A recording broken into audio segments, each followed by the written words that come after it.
The breaking point, the distress signal from Horizon Prime, reached Earth exactly 36 hours too late. Commander Elena Vasquez stood frozen in the command center of Terra Station 1, watching the recorded footage that would forever change humanity's role in the galaxy. The images were crystal clear, transmitted by hidden surveillance drones that had witnessed everything. 23,000 human colonists, including 8,000 children, had been methodically exterminated by the Voran Empire shock troops. The official reason given by the Vorthons was territorial dispute resolution, but everyone who watched knew the truth.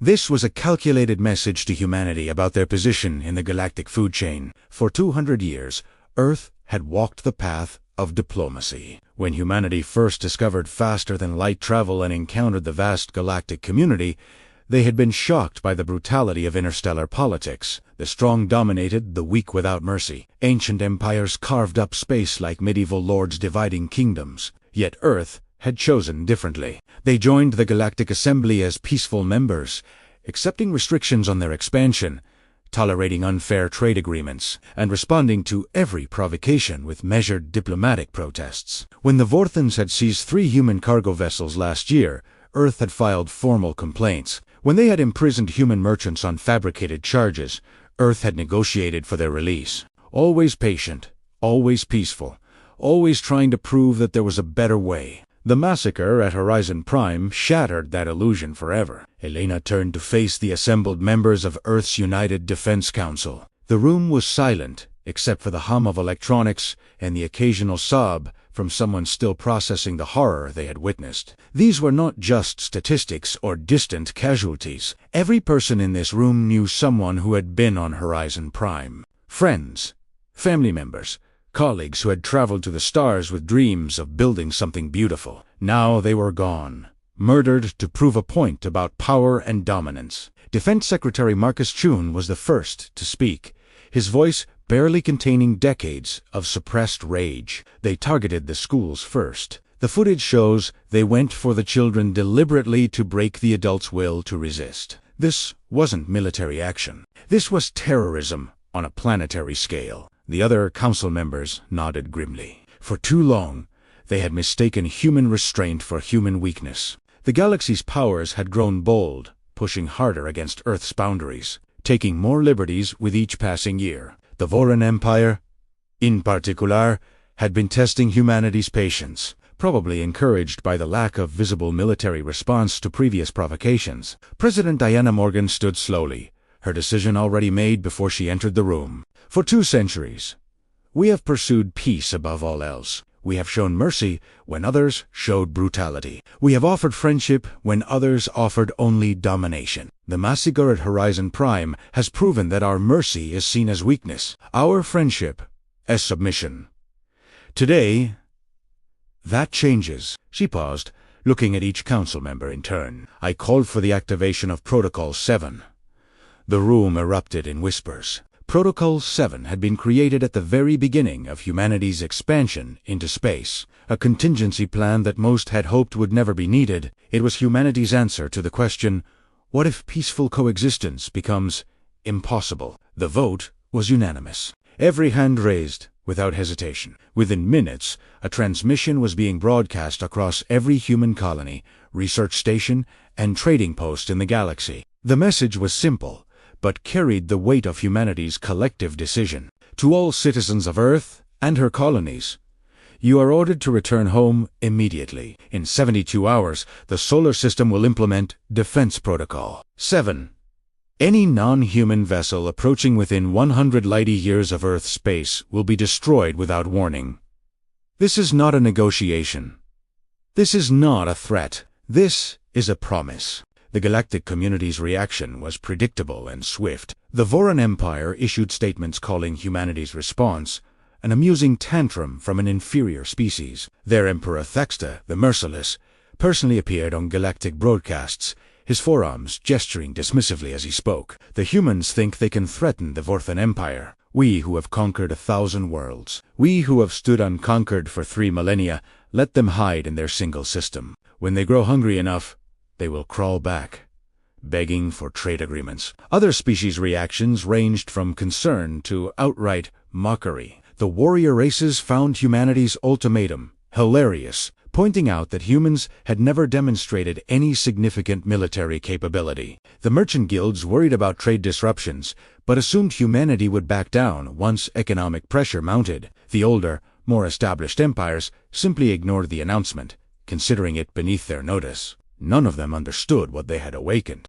Deep beneath Earth's surface, in bunkers that had been constructed in absolute secrecy over 2 centuries, lights began turning on. Massive underground facilities that stretched for hundreds of miles hummed to life. These were not military bases in any conventional sense. They were something far more ambitious. For 200 years, while presenting a peaceful face to the galaxy, humanity had been preparing for the possibility that peace might fail. Every scientific advancement had been dual purpose. Every research project had military applications. Every piece of technology traded or stolen from other species had been reverse engineered and improved upon. The truth was that humanity had never been weak. They had been patient. They had never lacked military might.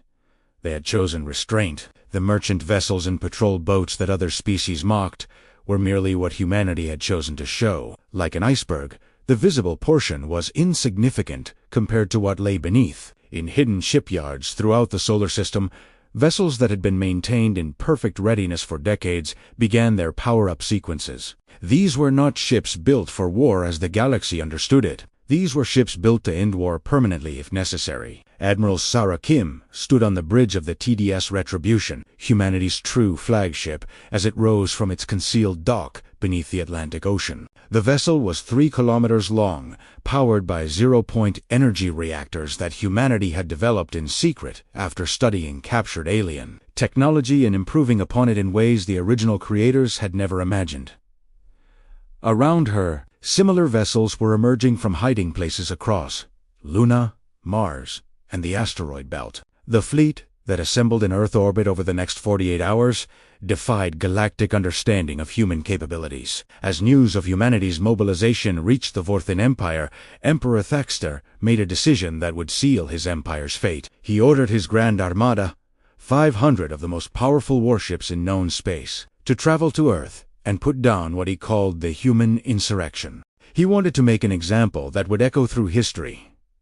No species could threaten the Voran Empire and survive. He would finish what the massacre at Horizon Prime had started, the complete subjugation of humanity. The Emperor's advisors tried to counsel caution. The humans had given a specific warning about approaching their space. Perhaps negotiation would be wiser. But Thaxter had ruled through fear for too long to recognize the danger of cornering a species that had nothing left to lose. He had mistaken humanity's previous mercy for weakness, their diplomacy for cowardice. He was about to learn why Earth had chosen peace not from inability to wage war, but from knowing too well what they were capable of, if pushed too far. The massacre at Horizon Prime had not weakened humanity's resolve. It had shattered the chains they had placed upon themselves.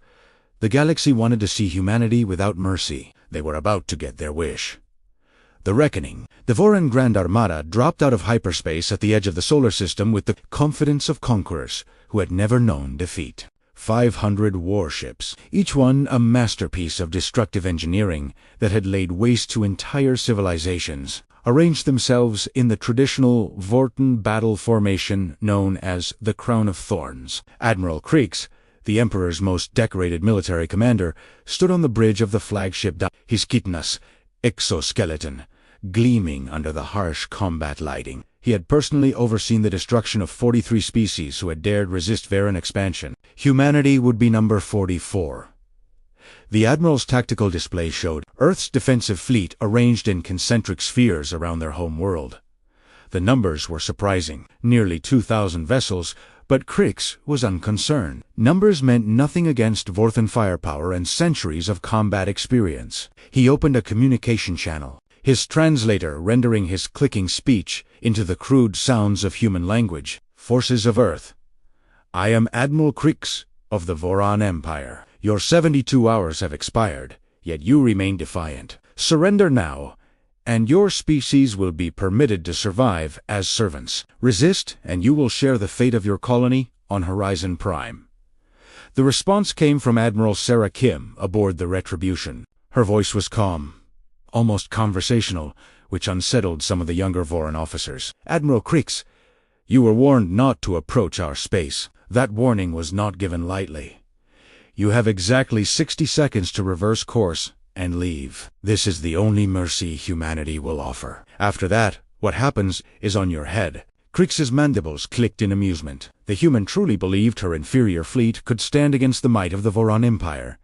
He would enjoy teaching her otherwise. The 60 seconds passed in silence. Then space itself seemed to bend around the Vorten fleet. What happened next would be studied by military theorists for millennia, assuming any survived to study it. The human ships did not fire conventional weapons. They did not launch missiles or project energy beams. Instead, they fundamentally altered the laws of physics in localized areas around the Voran vessels. Gravity increased 10,000-fold in some areas, crushing dreadnoughts into points of ultra-dense matter. Time dilated in others, aging ships and crews to dust in seconds, while the rest of the universe watched. Quantum uncertainty was weaponized, causing Voran vessels to exist in multiple states simultaneously before collapsing into nothingness. Admiral Krix watched in horror as his invincible armada was dismantled, not through conventional warfare, but through the application of scientific principles. The Vorthens had never even theorized.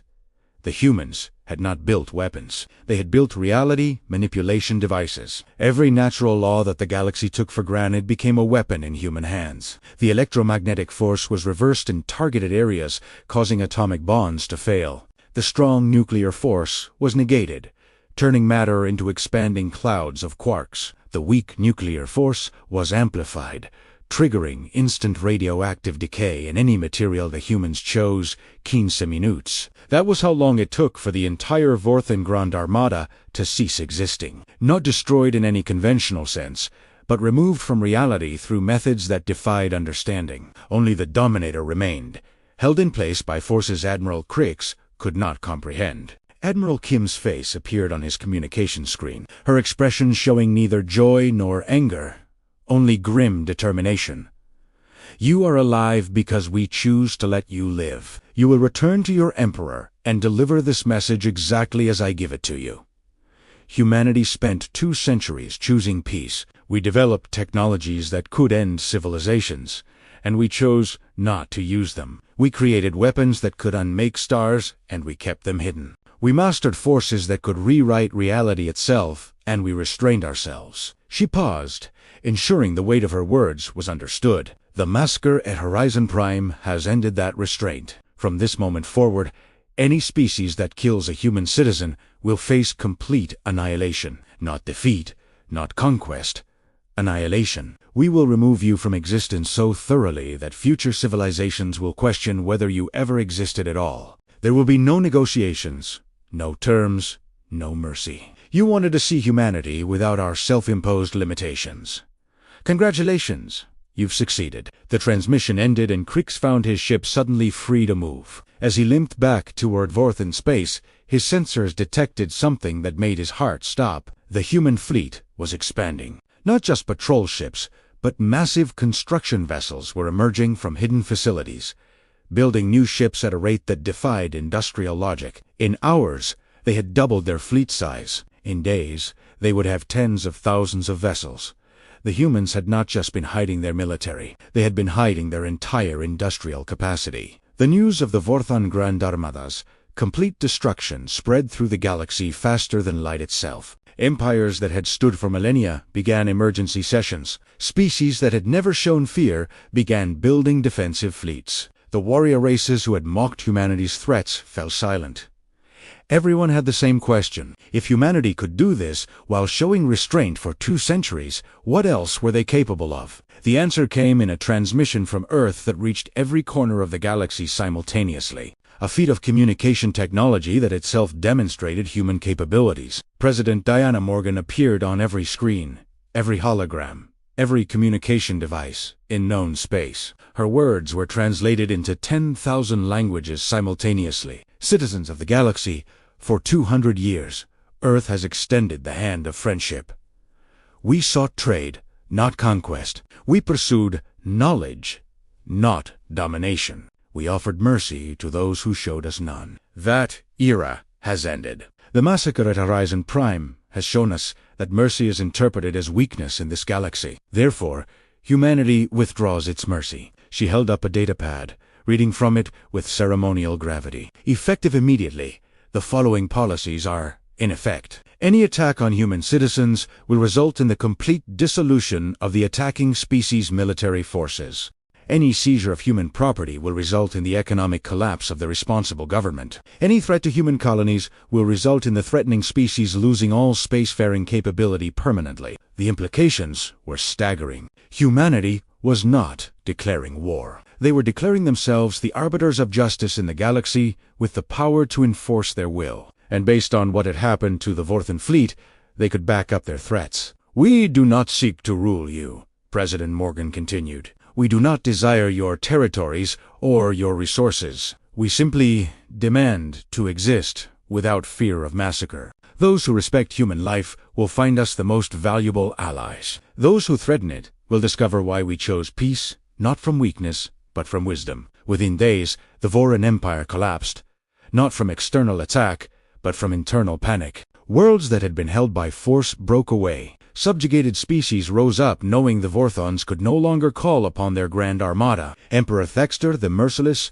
was overthrown by his own guards, who sought to appease humanity before worse consequences arrived. The empire that had terrorized the galaxy for 3,000 years fell in less than a week, brought down not by conquest, but by the removal of their ability to project fear. Other empires took notice. The Kitten hegemony, which had been planning its own expansion into human space, quietly abandoned those plans and sent diplomatic envoys with apologies for past misunderstandings. The Dromoth Confederation returned human prisoners they had claimed did not exist. The mysterious Void Hunters, who had never acknowledged any species as equals, sent an unprecedented message to Earth, suggesting a mutual non-aggression pact. The galaxy had discovered that humanity's greatest weapon had always been their choice not to use their weapons. A year after the massacre at Horizon Prime, the galaxy had transformed completely. Human ships patrolled trade routes, not claiming them, but ensuring they remained free for all species.